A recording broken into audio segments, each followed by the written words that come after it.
اپنے بندے پر فرقان کو نازل کیا. فرقان عربی میں فارق کہتے ہیں فرق کرنے والا. فرق کسے کہتے ہیں؟ جدا کرنے والا. تو قرآن کہہ رہے یہ فارق نہیں ہے، جدا کرنے والی نہیں، بلکہ الفرقان مبالغہ ہے، مبالغہ سپرلیٹو ڈگری ہے. تو کیا مطلب؟ حق اور باطل کو ایسے کھول کھول کے بیان کرتا ہے کہ جو نام نہاد لبرلز ہیں، ملحدین ہیں، مذہب مخالف ہیں، ان کی ایسی کی تیسی کر دیتا ہے. یہ ان کو ان کے پاس بحث کے لیے راستہ چھوڑتا ہی نہیں ہے. ایسا حق اور باطل کو بیان کرتا ہے. وہ باطل کیا ہے میں 2 منٹ میں جلدی بتا دیتا ہوں تاکہ خلاصہ آ جائے سامنے. دنیا میں اتنے سارے نظریات ہیں نا کہ پتہ نہیں صحیح کون ہے غلط کون ہے. بہت سارے کانسیپٹ ہیں جو آج بھی پبلک میں چل رہے ہیں. بحث یہاں سے شروع ہوتی ہے وہ خدا ہے بھی کہ نہیں ہے. بحث کہاں سے شروع ہوتی ہے؟ کوئی پیدا کرنے والا ہے بھی کہ نہیں ہے. بہت سے لوگ کہہ رہے ہیں پتہ نہیں ہے کہ نہیں ہے، کچھ کہہ رہے ہیں نہیں ہے، کچھ کہہ رہے ہیں ہے. یہ بڑے بڑے مسائل ہیں نا. نمبر 2 جو کہتے ہیں ہے تو ایک ہے یا ایک سے زیادہ ہے. اس میں بہت ساری دنیا میں قومیں ملیں گی آپ کو، کچھ کہتے ہیں ایک ہے، کچھ کہتے ہیں بہت سارے ہیں. تیسرا جو کہتے ہیں ایک ہے، خدا کیا ہے؟ ایک ہے. جیسے یہود و نصارہ اور مسلمان کہتے ہیں ایک ہے. تو ایک کا مطلب کیا ہے؟ اس میں اختلاف ہے. وہ 6 خداؤں کو مان کے بھی کہتے ہیں کہ کیا ہے. عیسائی 3 خدا مانتے ہیں پھر بھی کہتے ہیں خدا کیا ہے؟ ایک ہے. لیکن کہتے ہیں ہم مانتے ایک ہی ہیں، لیکن پھر 3 بھی ہیں، لیکن پھر ایک بھی ہیں، لیکن پھر 3 بھی ہیں، لیکن دیکھا جائے تو ایک ہے. پھر بہت سے مشرکین یا رسول اللہ مدد یا غوث آدم مدد، قبروں کو سجدہ بھی، اس قبر سے بھی دعائیں مانگ رہے ہیں اور سارے سیٹ اپ ان کا چل رہا ہے، لیکن خدا کیا ہے؟ وہ تو ایک ہی ہے. اور بعض کہتے ہیں اگر یعنی کچھ تو ایسے جو کہتے ہیں ایک ہے ہی نہیں. جیسے ہندو سیدھا سیدھا کہہ دیتے ہیں بھائی بھگوانوں کے there are various types of بھگوانس. ہے بھائی صحیح بولا نا میں نے؟ There are a lot of types of بھگوانس. بھگوانس نہیں ہوگا وہ، بھگوان کی تو پھر آگے ٹائپس بہت ساری ہو جائیں گی نا. بھگوانس ہی ہو گئے تو پھر کیا فائدہ. یہ ایسے جیسے مٹھائیوں کی بہت قسمیں، تو بھائی مٹھائی کی بہت قسمیں ہوں گی نا، جب قسمیں ہوں گی تو مٹھائی بن جائیں گی. تو there are a lot of types of بھگوان ہندو کہتا ہے. تو اتنی ٹائپس ہیں ان کے ہاں کہ کسی کو بھی کوئی بھی چیز بنی ہوئی ہو نا، جیسے اگر کہیں مٹی کا کوئی کچھ گارا رکھا ہوا ہے، آپ جا کے 2 اس کے ایسے کر کے مار دو اس کی سر میں، 2 انگلیاں گھسیڑ دو، ایک بنٹا لگا دو لا کے، بس وہ بھی کیا اٹ از کالڈ بھگوان. تو اس کو بھی 10 لوگ شروع. اور یہ یوٹیوب پہ آپ دیکھ لیں ویڈیوز مل جائیں گی. ایک آدمی نے جا کے ویسے ہی کچھ رکھ دیا، یوں تو نہیں کیا، وہ تو میں بتا رہا ہوں کہ اس نے باقاعدہ آنکھ ناک بنائی، پبلک جھک رہی ہے اور پتہ نہیں کیا کیا کر رہی ہے اس کے ساتھ. تو قرآن اچھا. پھر بہت سے لوگوں کا نظریہ کیا ہے کہ نہیں جی خدا اتنے سارے نہیں ہو سکتے، ایک ہے جو عرش پر ہے، وہ ایک ہی ہے بس، وہ عرش پر ہے، وہی اصل جو نظر نہیں آتا ہمیں اور اس کو دیکھنا ممکن بھی نہیں ہے. اور دنیا کی اکثریت کا یہی نظریہ ہے، کیونکہ یہودی، عیسائی اور مسلم یہ ملا کے دنیا کی اکثریت بن جاتے ہیں. اکثریت کا یہی نظریہ ہے. لیکن پھر ان میں یہ اختلاف ہے کہ توحید کی ڈیفینیشن، ایک خدا کا مطلب کیا ہے. بہت بڑا اختلاف ہے. جب تم ایک مان رہے ہو تو ایک کا مطلب کیا ہے. دیکھو ایک عورت کا ایک شوہر ہے، ایک اور عورت ہے اس کا بھی ایک شوہر ہے. دونوں کہتی ہیں کہ شوہر ایک ہی ہونا چاہیے. لیکن ایک شوہر کی ڈیفینیشن کیا ہے؟ ایک کہتی ہے ایک شوہر کی ڈیفینیشن یہ ہے کہ اسی کے گھر میں رہنا ہے، اسی کے ساتھ رہنا ہے، کسی اور آدمی سے دوستی نہیں لگانی. دوسری کہتی ہے نہیں شوہر تو ایک ہی ہونا چاہیے، لیکن اگر کسی اور سے بھی دوستی لگا لی، اس کے ساتھ بھی رات گزار لی، ادھر بھی چلے گئے، تو شوہر تو ایک ہی ہے. تو آپ کہیں گے پھر یہ تکلف کی ضرورت کیا ہے آپ کو؟ بھائی کیا خیال ہے اس تکلف کی ضرورت کیا ہے کہ ایک ہی بول 10-20 ہونے چاہیے کہ نہیں شوہر تو ایک ہی ہوتا ہے. تو بھائی جو شوہر کو جو محبت دینی چاہیے، جو اس کی خاصیت ہے، وہ کام جو شوہر کے علاوہ، وہ محبت جو شوہر کے علاوہ کسی کو نہیں دی جاتی، وہ تو آپ نے وسیم کو بھی دی ہوئی ہے، ستار کو بھی دی ہوئی ہے، غفار کو بھی دی ہوئی ہے. تو یہ بڑا اختلاف، چھوٹا اختلاف ہوا بڑا اختلاف ہوا؟ تو بڑا اختلاف ہے. تو یہی حساب کتاب مشرک کے ساتھ ہے. وہ کہتا ہے یا رسول اللہ مدد بھی ٹھیک ہے, یا غوث اعظم, اور مدد کا مطلب یہ کہ ہم جہاں سے, ایک تو ہوتا ہے نا بعض بزرگوں نے یا رسول اللہ مدد کہا تو ان کا یہ نیت نہیں تھی کہ یہاں سے نبی ہماری مدد کریں گے, ان کی نیت تھی آخرت میں شفاعت کریں گے, یا یہ کہ نبی صلی اللہ علیہ وسلم شفاعت کا ذریعہ بنیں گے. ان کو بڑی تعویلات کرتے ہیں وہ, تو ہم ان پہ کفر کا فتویٰ نہیں لگاتے. ایک کا عقیدہ ہے کہ جب بھی میں جہاں سے نبی کو پکاروں گا مدد کے لیے پہنچیں گے, اللہ نے آپ کو اختیارات دے دیے اسباب سے ہٹ کے. تو اس طرح سے یا رسول اللہ مدد بھی ہو رہا ہے, اور قبروں سے بھی اسی نیت کے ساتھ مانگا جا رہا ہے کہ یہ مردہ جب چاہے جہاں سے چاہے ہماری مدد کر سکتا ہے. اور غیر اللہ کو سجدے بھی ہو رہے ہیں. لیکن جب پوچھے خدا کتنے, خدا صرف ایک ہے. تو جیسے ایک عورت نے شوہر سے جو محبت کرنی چاہیے وہ 20 آدمیوں سے وہ محبت کر رہی ہے, لیکن جب پوچھو تو کہتی ہے شوہر صرف ایک ہی ہے, تو ہم اسے کہیں گے اس تکلف کی ضرورت نہیں ہے, خام خامے یہ کہنا کہ ایک ہی ہوتا ہے. تو ایسے ہی ایسے مشرک سے جو جب ضرورت پڑتی ہے یا غوث آدم مدد, جب مصیبت میں آتا ہے تو اولیاء اللہ کو پکارتا ہے, اور قبروں پہ جانور بھی ذبح ہو رہے ہیں مردے کو خوش کرنے کے لیے. جو سارے کام جو اللہ کے خاصہ ہیں وہ آپ سارے غیر اللہ کو دیکھو. عیسائی حضرت عیسیٰ سے باقاعدہ مدد مانگتے ہیں, دعائیں مانگتے ہیں ان سے. تو جب ساتھ جو کام اللہ کا خاصہ تھا وہ آپ نے جب غیر اللہ کو دے دیا, تو اب اس تکلف کو اللہ نہیں مانتا کہ خدا کیا ہے, ایک ہے. تو یہ بھی بہت امپورٹنٹ مسئلہ ہے جس کو قرآن نے بہت اچھے طریقے سے ڈیفائن کیا ہے کہ جب کسی کو مدد کے لیے پکارو گے تو گویا تم نے اس کو خدا قرار دے دیا ہے. کیونکہ قرآن نے بتایا بار بار کہ مشرکین مکہ, ان سے جب پوچھا جاتا ہے کہ کون آسمان و زمینوں کا خالق, وہ کہتے ہیں اللہ, اللہ کے سوا کوئی بھی نہیں. مشرکین بھی کہتے تھے ہم صرف اللہ کو مانتے ہیں. تو اللہ کہتے تھے پھر ان کے علاوہ کسی اور کو پکارتے کیوں ہو, ان کے علاوہ کسی اور کو پکارتے کیوں. اس کا مطلب جو اللہ کا خاصہ ہے وہ آپ نے ان کو دے دیا. تو یہ والی توحید اللہ نہیں مانتا, اس کو اللہ مشرک قرار دیتا ہے. سمجھ میں نہیں آ رہی میرا خیال ہے بات. تو یہ بہت بڑا مسئلہ ہے. ایک اور مسئلہ پھر اس کے بعد جا کے یہ آتا ہے کہ اگر ایک ہی ہے, چلو کسی اور کو ہم پکار بھی نہیں سکتے, بس وہ ایک ہی ہے. تو مشرکین میں ایسے لوگ تھے جو کہتے تھے صرف وہ خدا ہے, لیکن وہ کہتے تھے اس خدا نے, اگلا پھر سوال ہے کہ اس خدا نے اس کائنات کو جو بنایا, انسانوں کو بنایا, اکیلے نے بنایا, عبادت کا مستحق بھی وہی ہے, تو کیا کوئی مقصد کے تحت بنایا ہے یا ایویں بنا دیا بس. یہ بہت بڑا سوال ہے. اس سوال کا جواب دیے بغیر آپ زندگی نہیں گزار سکتے, کیونکہ اگر ایسا ہی بنا دیا ہے, کوئی مقصد تو اس کے پیش نظر نہیں تھا, تو چلو بنا دیا اس نے. اچھا سوال یہ پیدا ہوتا ہے کہ جو مشرکین مکہ یہ کہتے تھے کہ خدا ہے, ایک ہے, اور اس نے ہمیں بنایا لیکن کوئی مقصد نہیں ہے بنانے کا, تو وہ پھر خدا کی عبادت کے قائل کیوں تھے؟ تو وہ اصل میں عبادت کے قائل اس لیے تھے, وہ کہتے تھے خدا ہے جو مشکل میں ہمیں مشکلات سے نکال سکتا ہے, تو ہم اس کی عبادت اس لیے کرتے ہیں کہ مرنے کے بعد تو ہم ختم ہو جائیں گے, مٹی ہو جائیں گے, کچھ بھی نہیں ہے, لیکن اس کو منا کے رکھیں گے تو ہمارے دنیا کے کام بنتے رہیں گے. جیسے ہندو جب بھگوان کی عبادت کرتا ہے تو آخرت کے تصور سے نہیں, بلکہ وہ اس لیے کہ یہ والا بھگوان کے چڑھاوے چڑھاؤ گے تو اولاد ملے گی, یہ والا ذرا مہنگا بھگوان ہے, یہ آپ کے روزگار لگوا دے گا, اس کے ریٹ مارکیٹ میں زیادہ ہیں, یہ جاپانی بھگوان ہے, وہاں سے امپورٹ ہوا ہے, یہ آپ کی شادی کرا دے گا, یہ والا بھگوان کیا کرے گا, یہ آپ کی شادی کرا دے گا, یہ والا اولاد دل. جتنا ریٹ زیادہ ہوں گے بھگوان کے, مہنگا بھگوان ہوگا, اتنا ہی اس کے پاس پاور ان کے خیال میں زیادہ ہوگا. تو دنیا کے لیے کہ دنیا میں یہ سب کچھ ہوگا ہمیں.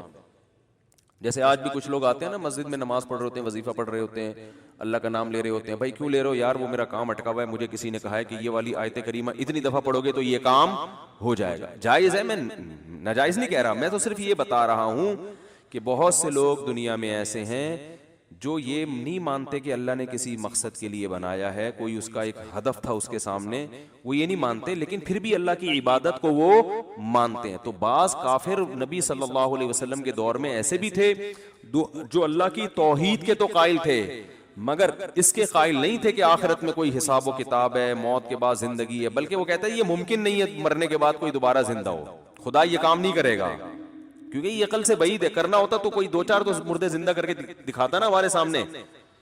سمجھ میں نہیں آ رہی میرا خیال ہے بات. اس کی مثال ایسے جیسے خدا کر تو سکتا ہے لیکن جو کام نہیں کرتا اس کا مطلب وہ بعد میں بھی نہیں کرے گا. اس کی مثال ہے میں آپ کے پاس آؤں کہ یار یہ خربوزے کا بیج ہے, اس کو زمین میں ڈال کے انار کا درخت اگاؤ, تو آپ کہیں گے بھائی یہ تو نہیں ہو سکتا. اب میں دلیل دوں کہ خدا تو کر سکتا ہے, تو آپ کہیں گے بھائی خدا کا ہمیں نہیں پتا, کیونکہ خدا کرتا نہیں ہے. اس کی علامت ہے کہ کر سکتا ہے مگر کرے گا نہیں. اگر کیا ہوتا تو کبھی تو ہوتا نا کہ خربوزے سے انار پیدا ہو رہا ہے. تو وہ کافر مانتے تھے کہ خدا کو دوبارہ پیدا کرنے پر قدرت تو ہے, لیکن آج تک ایک دفعہ بھی ایسا نہیں ہوا. یہ اس کی علامت ہے کہ خدا ایسا کرے گا نہیں, مر کے مٹی کر کے ختم کر دے گا. سمجھ میں آ رہی ہے بات کہ نہیں آ رہی ہے؟ تو ایک کانسیپٹ یہ تھا. ایک اور کانسیپٹ, تو یہ بہت اہم ترین سوال ہے کہ اس نے ایویں ہی بنا دیا یا کوئی مقصد ہے اس کے سامنے. پھر اگر کوئی مقصد دیا ہے اس نے ہمیں, جیسے کہ یہود و نصارہ اور مسلمان کہتے ہیں کہ بھائی آخرت ہے اور ایک مقصد ہے, اور وہ مقصد کیا ہے کہ تمہیں وہ آزمائش ہے. جو یہ کہتے ہیں کوئی مقصد ہی نہیں ہے ان کے پاس, تو پھر اس کا جواب ہی نہیں ہے نا کہ کیا مقصد ہے. جو کہتے ہیں کوئی مقصد ہے ان میں پھر سب کی ایک ہی رائے ہے, ان میں کوئی اختلاف نہیں ہے. یہودی, عیسائی اور مسلمان اس کے قائل ہیں کہ ایویں ہی نہیں بنایا, کیونکہ تورات میں بھی ہے, انجیل میں بھی ہے اور اسلام میں بھی ہے. وہ کیا ہے, اللہ نے آزمائش کے لیے پیدا کیا ہے, اور اس آزمائش کا پھر آخرت میں بدلہ ملے گا, جنت کی صورت میں یا جہنم کی صورت میں. تو آج بھی دنیا کی اکثر آبادی اس پر متفق ہے. لیکن آگے پھر آزمائش کے لیے جو پرچہ آؤٹ ہوا ہے, پیپر جو ایگزامینیشن ہال میں آپ کو دیا گیا ہے, وہ صحیح پیپر یہودیوں کے پاس ہے, عیسائیوں کے پاس ہے یا مسلمانوں کے پاس ہے؟ یہ ایک بہت امپورٹنٹ سوال ہے, کیونکہ جب تک آپ کو پتہ ہی نہیں چلے گا ان میں صحیح پرچہ کون سا ہے, صحیح پیپر کون سا ہے, تو آپ امتحان کی تیاری کیسے کرو گے؟ ارے آپ ایگزامینیشن ہال میں بیٹھے ہو, آپ فزکس کا پیپر دینے کے لیے 3 پرچے آ گئے, لفافہ بٹا, ابھی آپ اس کو کھول کے پڑھ رہے تھے, ایک اور لفافہ آ گیا, ایک اور آ گیا. اب آپ کہو گے بھائی یہ والا فزکس کا ہے, یہ والا ہے کہ یہ والا ہے؟ نہیں آ رہی میرا خیال ہے بات. تو آپ اس وقت تک پیپر حل کرنا شروع نہیں کرو گے جب تک آپ کا کانسیپٹ کلیئر نہ ہو جائے کہ ان میں سے پرچہ ہے کون سا. اس وقت تک آپ بولو گے بھائی میں اپنے ٹائم کیوں, پتا چلا یہ والا کر دوں, اور 3 گھنٹے بعد جب ایگزامینیشن ہال سے نکالا تو پتا چلا وہ یہ والا نہیں, وہ تو وہ والا تھا. تو آپ بولو جب تک اس سوال کا جواب نہیں ملے گا آگے نہیں چلوں گا میں. تو یاد رکھو, عقل مند انسان کو جب تک اس سوال کا جواب نہیں ملتا کہ کوئی پیدا کرنے والا ہے یا نہیں, وہ اپنی زندگی 1 سیکنڈ بھی آگے گزارنے کے لیے تیار نہیں ہوتا. اگر یہ ثابت ہو جاتا ہے کہ یہ کائنات خود سے بنی ہے, اور یہ بحث کر کے تحقیق کر کے, پھر اس کی زندگی کیا ہے, آزاد, اس کا لائف اسٹائل مکمل چینج. کیونکہ پھر زندگی نام ہے عیاشی کا, کوئی مقصد نہیں ہے, کوئی ہدف نہیں ہے. لائف کو کیا کرو, انجوائے کرو, مزے اڑاؤ, چرس پیو, سٹے لگاؤ, نائٹ کلبوں میں جاؤ, جتنا ناچ سکتے ہو ڈانس کر سکتے ہو کرو.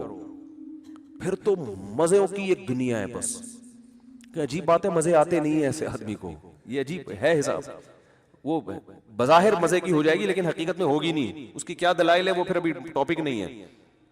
لیکن بہرحال اس کا مطلب کیا ہے, پھر یہ اتوار کا بیان, ہفتے کا بیان, جمعے کی نماز, اس دن ٹوپی پہن کے جا رہے تھے. یہ بھی ہوتا ہے نا, وہ جتنا بھی گناہگار سے گناہگار مسلمان ہو, کبھی نہ کبھی تھوڑی دیر کے لیے ٹوپی تو وہ پہن لیتا ہی ہے. انگریز تو 5 منٹ کے لیے بھی ٹوپی نہیں پہنتے نا, تو چائنا کی جالیوں والی ٹوپی پہن کے کبھی کبھار, جیسے وہ ایک صاحب تھے سیاسی لیڈر, کوئی بڑے آدمی تھے, ان کا انتقال ہو گیا, تو بحث ہو رہی تھی, کوئی کہتا ہے یہ بڑے بے دین تھے, یہ کوئی کہہ رہا تھا نہیں دیندار تھے. تو ایک طالب علم تھا ہمارے مدرسے میں, بڑا مزہ آئی, اس نے کہا میں نے ایک دفعہ ان کو ٹوپی پہنے ہوئے دیکھا تھا, اس کی علامت ہے کہ وہ نیک آدمی تھے. یعنی ایک اور کچھ عمل تو سامنے آ نہیں رہا, تو چلو ایک دفعہ ٹوپی پہنے ہوئے میں نے دیکھا تھا. اس کا مطلب اتنے بھی برے, کیونکہ لبرل آدمی تو ایک دفعہ بھی ٹوپی پہنتے ہوئے شرم آتی ہے کہ یار لوگ کیا کریں گے, ملا بن گیا ہے. تو پھر جو ہے نا, اگر کوئی نہیں ہے تو یار پھر آپ کا لائف اسٹائل مکمل کیا ہونا چاہیے, چینج. پھر یہ شادی بیاہ کے تکلفات, سالے, ساس, جٹھانیاں, ٹوپی ڈرامے ہیں بھائی. یہ جاؤ ٹکٹ کٹاؤ, امریکہ جاؤ, بوائے فرینڈ رکھو, اور لڑکیاں بوائے فرینڈ رکھیں, سمجھ میں آ رہا ہے 2-4 دن بعد وہ وسیم مجھ سے زیادہ ہینڈسم آیا, اب اس کو ہٹا یار, وہ ٹھیک ہے زیادہ, ٹھیک ہے, انجوائے کرنا ہے. تو پھر انجوائے کرنے کا میں کوئی کسر چھوڑنی نہیں چاہیے. پھر یہ چھوڑ دو ٹوپی ڈرامے جو ہے نا, عید بقرعید رمضان میں ایک روزہ بھی کیوں رکھ رہے ہو ٹھیک ہے نا, ایک بھی کیوں رکھ رہے ہو؟ اگر ڈاکٹر نے ڈائٹنگ کا کہا ہے تو 10 روزے رکھو, نہیں کہا تو ایک بھی نہ رکھو. پھر مفتیوں سے نہیں پوچھو کہ روزہ فرض ہے نہیں, ڈاکٹر سے پوچھو کہ مجھے کھانا ہے کہ نہیں کھانا. ڈاکٹر کہے بھوکا رہو تو بھوکے رہ لو, کیونکہ صحت اچھی ہوگی تو لائف کو انجوائے کر سکو گے. پھر کماؤ پیسے, یہ بہت اہم سوال ہے. اور اگر کوئی ہے, یعنی یہ سوال کا جواب ضروری ہے یا نہیں, یہ مجھے بتاؤ نا, کیونکہ لائف پر اس طرح یہ فضول سوالات نہیں ہیں کہ حضرت یوسف علیہ السلام کی زلیخا سے شادی ہوئی تھی کہ نہیں ہوئی تھی. لوگ یہ بھی سوال پوچھتے ہیں نا. ارے لوگ مجھ سے سوال پوچھتے ہیں کہ جو زلیخا عزیز مصر کی بیوی زلیخا, اس کا پتہ نہیں نام تھا نہیں تھا, لیکن مشہور یہی ہے کہ اس کی بعد میں اینڈ میں یوسف علیہ السلام سے شادی ہوئی تھی کہ نہیں ہوئی تھی. تو میں کہتا ہوں بھائی اگر ہوئی تھی تو ہم کیا کریں, نہیں ہوئی تھی تو ہم کیا کریں, کیونکہ اب ولیمہ تو بہرحال ہو چکا. یعنی اس کا ہماری پریکٹیکل لائف سے کوئی تعلق نہیں ہے. یزید لعنتی ہے یا رحمت اللہ علیہ؟ ویسے میں نے یزید کو رحمت اللہ علیہ کبھی بھی نہیں کہا. میرے بارے میں فیک پوسٹ چلائی گئی ہے اور اس میں جو کچھ بولا گیا سب جھوٹ, اور اس فیک پوسٹ کا بہت نقصان ہوا ہے. تو جو بھی پوسٹیں آ رہی ہوتی ہیں آنکھ بند کر کے یقین نہ کر لیا کرو. اب قطع نظر اس سے کہ وہ لعنت اللہ علیہ ہے یا رحمت اللہ علیہ, بھائی آپ نے اپنی قبر میں جانا ہے, آپ سے آپ کے بارے میں سوال ہوگا. لوگ کہتے ہیں ظالم کو لعنت اللہ علیہ نہ کریں, تو ظالم تو پھر دنیا میں بہت ہیں. سب کا نام لے لے کے لعنت اللہ کہنا شروع کیا تو آپ کی زندگی ختم ہو جائے گی, لعنت اللہ کا لفظ ختم نہیں ہوگا. بات آ رہی ہے سمجھ میں؟ وہ تو پھر حضرت عثمان کے قاتل پہ بھی لعنت اللہ علیہ. ہم تو کہتے ہیں حضرت حسین کو جس نے قتل کیا لعنت اللہ, لیکن اب اس کے علاوہ بھی تو دنیا میں غم ہے نا. جو بھی حسین کا قاتل ہے اللہ کی 100 لعنتیں, ہماری بد دعا ہے اس کے لیے, لیکن بس دے دی لعنت. اب یہی تھوڑی کہ سارا دن ہر محرم میں یہی ایک پروگرام چلتا رہے, یزید اور وہ قصے کہانیاں وہی لے کے صبح سے شام ایک ہی ٹاپک ہو اور پوری قوم اسی پہ چل رہی ہو. تو اس کا ہماری پریکٹیکل لائف سے تعلق بولو بھائی نہیں ہے. زکریا علیہ السلام تو پیغمبر تھے نا, ان کا مقام تو نواسہ رسول سے بڑا تھا, کیونکہ پیغمبروں کا مقام پوری اہل سنت والجماعت کا اجماع ہے کہ کوئی امتی پیغمبر کے برابر. تو بڑے بڑے دنیا میں لوگ ہیں, بڑے بڑے بزرگان دین ہیں, صحابہ ہیں, تابعین ہیں, پیغمبر ہیں جن کو قتل کیا گیا. تو بھائی ظالم دنیا میں بہت ہیں, آپ وہ کام کرو جس کا آپ کی پریکٹیکل لائف سے تعلق. تبھی قرآن جب ظالموں کے واقعات بیان کرتا ہے نا, تو قرآن پتہ ہے کیا کہتا ہے؟ تلک امۃ قد خلت, یہ قوم تھی جو گزر چکی ہے, لہا ما کسبت, انہوں نے جو کمایا اس کا بدلہ ان کو ملے گا, وَلَكُمْ مَا كَسَبْتُمْ, تم اپنے عمل کو فوکس کرو, تم جو کرو گے تمہیں اس کا بدلہ ملے گا. تو عمل کو فوکس کرو, عمل جو تمہیں آرڈر دیے جا رہے ہیں اس پر کتنا عمل کر رہے ہو. عمل ہمارا زیرو, لعنتیں بھیجنے میں فلاں نے یہ کر دیا, فلاں نے یہ کر دیا, فلاں نے یہ کر دیا, فلاں نے یہ کر دیا. بھائی ٹھیک ہے کر دیا, برا کیا, ایک دفعہ بیان بھی ہو سکتا ہے, باقی تو اپنے آپ کو ٹھیک کرنے کی کوشش زیادہ ہونی چاہیے. اپنے آپ کو, اپنی قوم کو, کہ بھئی رشوت لے رہے ہیں لوگ, والدین کے حقوق ادا نہیں کر رہے, نماز میں کوتاہی کر رہے ہیں, یتیموں کا مال کھا رہے ہیں, بہنوں کو وراثت نہیں دے رہے ہیں, جھوٹ بول رہے ہیں. عدالتوں میں کتنا جھوٹ چل رہا ہے. میں نے بھی جمعے کے بیان میں وہ ریکارڈنگ ختم ہو گئی تھی اس وقت بتایا, وہ ریکارڈنگ اتفاق سے ہوئی نہیں. اتنا خاندانی جھوٹ ہماری عدالتوں میں چل رہا ہے نا, کہ ایک صاحب نے بتایا کہ پولیس والے جب یہ کھڑے ہو کر کہتے ہیں نا لا الہ الا اللہ پڑھ کے جو کچھ کہوں گا سچ کہوں گا, اور فلانے کے گاڑی سے 3 کلو چرس نکلی ہے.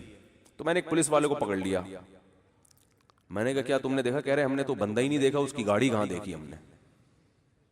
نہ ہم نے بندہ دیکھا نہ اس کی ہم نے گاڑی دیکھی, 3 کلو چرس ہم نے کلمے کے ساتھ نکال لی عدالت میں. میں نے کہا یہ تو ظلم ہے. کہہ رہے ہیں مجبور ہیں, گن پوائنٹ پہ جو ہے نا یہ سارے کام ہو رہے ہیں, نئی جھوٹی قسم اٹھائیں گے. سب جگہ میں مانتا ہوں نہیں ہوتا, سارے پولیس والے بھی ایسے نہیں ہوتے, لیکن وہ جو نیچے کے پولیس والے مجبور ہوتے ہیں اپنے آفیسر کے آگے, کہتے ہیں نہیں تو فوراً جاب سے نکال دیا جائے گا, جاب سے نکال دیتے ہیں. میں مانتا ہوں کہ ہر جگہ ہر ایک نہیں کرتا یہ, لیکن یہ بھی ہو رہا ہے عدالتوں میں, سب کو پتا ہے کہ ہو رہا ہے. تو یہ کیوں ہو رہا ہے؟ جب ہماری صبح سے شام تقریریں دائیں بائیں گھومیں گی اور ان تاریخی واقعات ہی کو صبح سے شام لپیٹتے رہیں گے تو آپ اپنی اصلاح سے کیا ہو جائیں گے؟ غافل.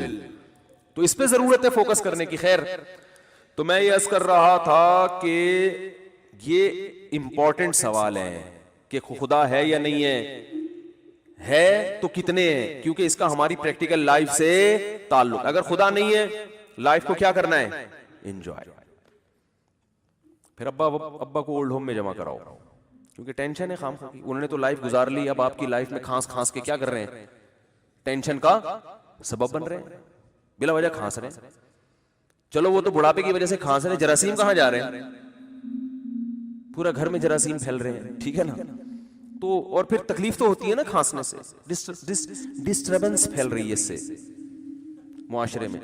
تو اس لیے لبرل لوگ ابا کو ایک اچھے سے ہاسپٹل میں ایڈمٹ کرا کے وہیں پیسے دے دیتے ہیں کہ اب ان کو کہاں رکھنا ہے آپ نے.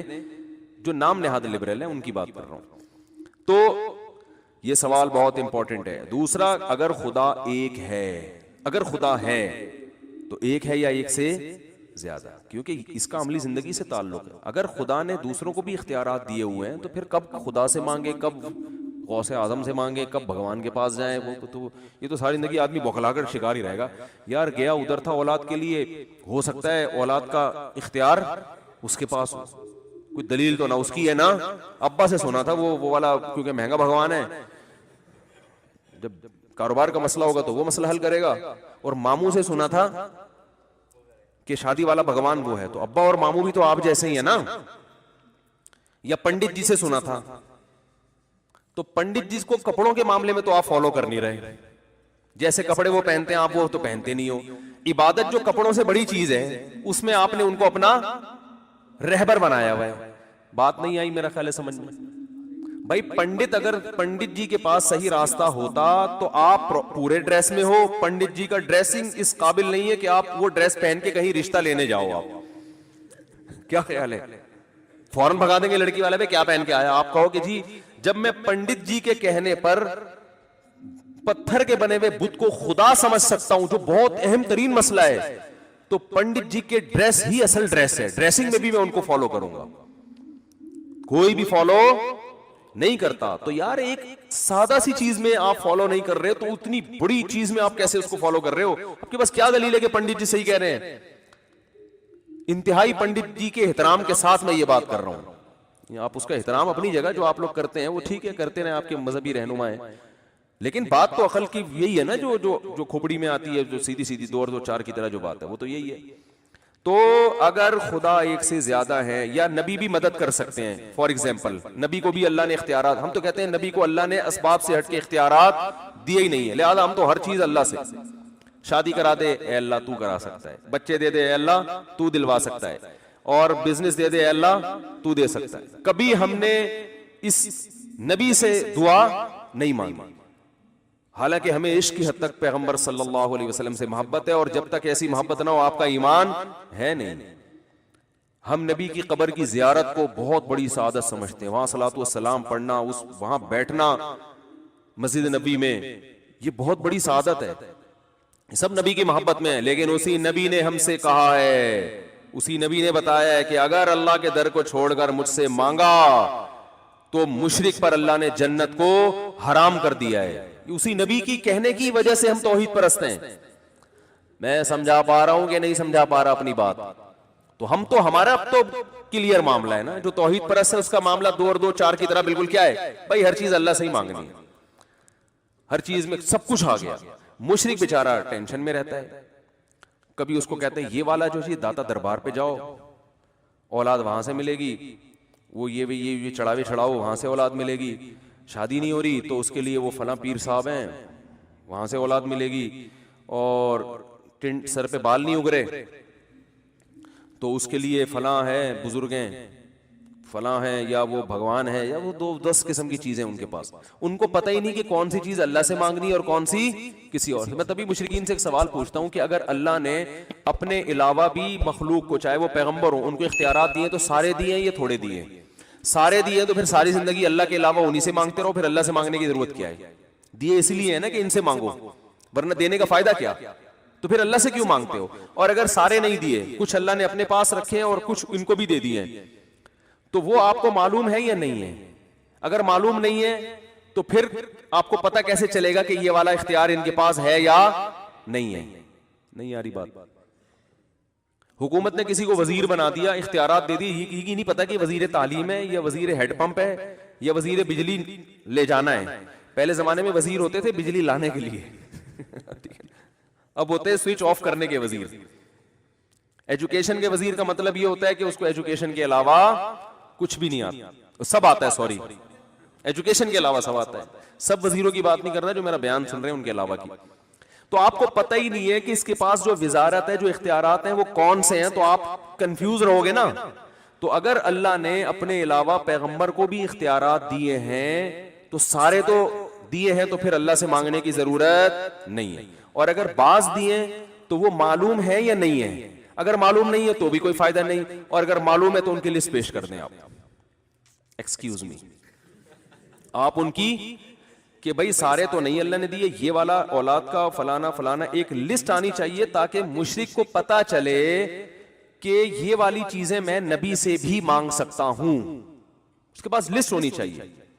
لیکن مشرک کہتے ہیں نہیں سارے اختیارات دے دیے ہیں، تو پھر سارے پر یہ پھر اشکال ہوتا ہے کہ جب سارے ہی دے دیے تو پھر اللہ سے مانگنے کی ضرورت کیا ہے؟ پھر تو ساری زندگی نبی سے ہی مانگتے رہو۔ تو ہمارا توحید پرست آدمی کا کانسیپٹ کلیئر، اور یہ قرآن نے کلیئر کر دیا نا۔ قرآن نے 2 اور 2 4 کی طرح بتا بھائی کچھ بھی نہیں دیا، اسباب سے ہٹ کے کسی کے پاس کوئی طاقت ہے ہی نہیں، جس کے پاس ہے لاجک کے تحت ہوگی، اسباب کے تحت ہوگی۔ جیسے میں آپ سے کہتا ہوں پانی پلاؤ تو یہ نہیں کہ پانی آ جائے گا، آپ جاؤ گے نل کا کھولو گے، اپنے جو ظاہری اسباب ہیں وہ اختیار کرو گے۔ اور کرامت اور معجزے میں ہمیں بتا دیا کہ اس کا کیا فرق ہے، وہ بھی کرامت بھی اللہ ہی کا کام ہوتا ہے، اس میں ولی کا اپنا دخل نہیں ہوتا، معجزہ بھی اللہ کا ہوتا ہے، نبی کا اس میں دخل نہیں ہوتا، نبی کا صرف ہاتھ ہوتا ہے۔ تو نبی نے جو چاند کے 2 ٹکڑے کیے، نبی نے نہیں کیے، یہ کس نے کیے ہیں؟ یہ تو اللہ نے کیے ہیں۔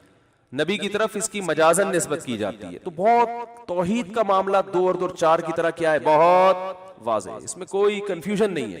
تبھی تو بہت سے عیسائی مسلمان ہوتے ہیں کہ یار اسلام کے عقیدے 2 اور 2 4 کی طرح سمجھ میں آتے ہیں، باقی کسی مذہب میں بھی جاؤ گے تو آپ کو بیسک کانسیپٹ کلیئر کرنے میں 48 سال لگیں گے، پھر بھی آپ کے کانسیپٹ کلیئر نہیں ہوں گے، پھر بھی آپ بیٹھ کے پڑھتے ہی رہو گے، پتہ نہیں بوکھلا جاؤ گے تھوڑے دنوں میں۔ تو ایک اللہ ہے۔ اب ایک اللہ ہونے کے بعد امپورٹنٹ سوال یہ ہے کہ اس نے بے مقصد بنایا یا با مقصد بنایا۔ یہ میرا بیان اس ٹاپک پر بہت دفعہ ہو چکا ہے، میں جلدی جلدی ریپیٹ کر رہا ہوں۔ بے مقصد بنایا ہے تو بھی بس ہے، تو پھر اس کو مانگ لیا کرو اپنی دنیاوی حاجات کے لیے، اور مر کے کیا ہو جاؤ گے؟ ختم ہو جاؤ گے، بس ختم کہانی۔ پھر بھی لائف اسٹائل ہوگا نتیجے میں وہی، لائف کو کیا کرنا ہے؟ انجوائے۔ بلکہ اللہ کو مانگنا بھی انجوائمنٹ کے لیے ہے، لائف انجوائے کرنے میں کہیں کوئی کباب میں ہڈی بن رہا ہے تو اللہ سے مانگو یہ ہڈی کیا ہو جائے؟ ختم ہو جائے۔ تو وہ بھی لائف انجوائے ہی ہے اور کچھ بھی نہیں ہے اس کا مقصد۔ اور اگر اللہ نے کسی مقصد کے لیے پیدا کیا ہے تو اس پہ سب متفق ہیں کہ وہ آزمائش ہے، اور قرآن بھی بیان کرتا ہے کہ وہ کیا ہے، یہ دنیا اصل نہیں ہے، اس کے بعد دنیا کیا ہے؟ اصل ہے۔ یہ تو ایگزامینیشن ہال ہے۔ تو پھر وہ امتحانی پرچہ ہے کس کے پاس؟ وہ سوالات ہیں کیا؟ عیسائی